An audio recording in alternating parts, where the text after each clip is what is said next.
ლომებს უჯდებათ მეხუთე სახლში, შავი მთვარე, მეხუთე სახლი არის სასიყვარულო სფერო, ბავშვები, გართობა, დასვენება და მთავარი გამოწვევები იქნება პირად ცხოვრებაში, მთავარი გამოწვევა იქნება ან ბავშვის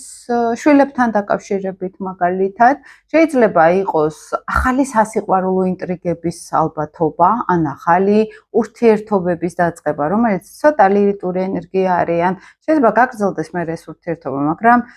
იყოს განცდა, რომ თავიდან კარგად დაიწყო და მე რაღაც ისეთი დარქი ამოვიდა ზედაპლანზე, რომ რაღაცები ან გააფუჭა,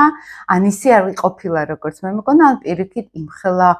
ემოცია შეიძლება იყოს ეს, აი ძალიან აი საბედისწერო სიყვარულსაც რო ეძახიან ხოლმე, ხო, ან კარმულ სიყვარულს რო ეძახიან ხოლმე, შეიძლება ესეთ საბედისწერო ლილიტური პარტნიორიც კი გამოჩნდეს ავქსა და აკარგვინოს ადამიანს, ხო? ზოგთან ეს სცენარი განვითარდება, ზოგთან შეიძლება შვილებთან დაკავშირებით, ან შვილის სკოლის სურვილი გაუჩნდეს ვიღაცებს, ან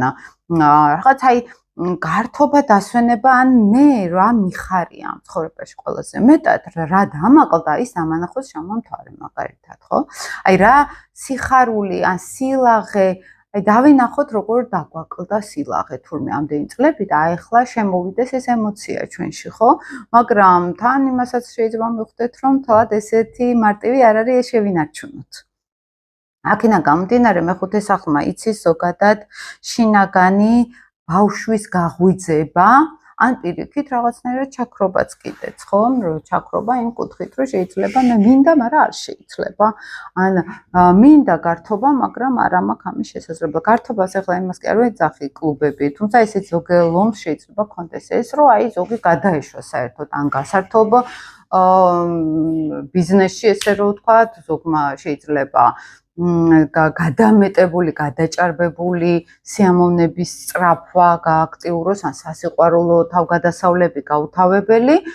ეს ტენდენციები შეიძლება აქ გამოვლინდეს, რომელიც ფეიკი იქნება რაღაცა კუთხით, ან დაგვანახებს გადაჭარბებას ენერგიის, ან რა გვჭირდებოდა ზოგთან რომანტიული შეხვედრა შეიძლება იყოს, ზოგთან გადამეტებული გართობა, ზოგისთვის თამაში იყოს ძალიან აქტიური, ზოგისთვის შვილებთან ურთიერთობა დაიძაბოს, ან რაღაც მტკინვეული იყოს ზოგისთვის შვილის რაღაც სხვა პრობლემები მაგალითად, აი ამას უნდა მიაქციონ ყურადღება.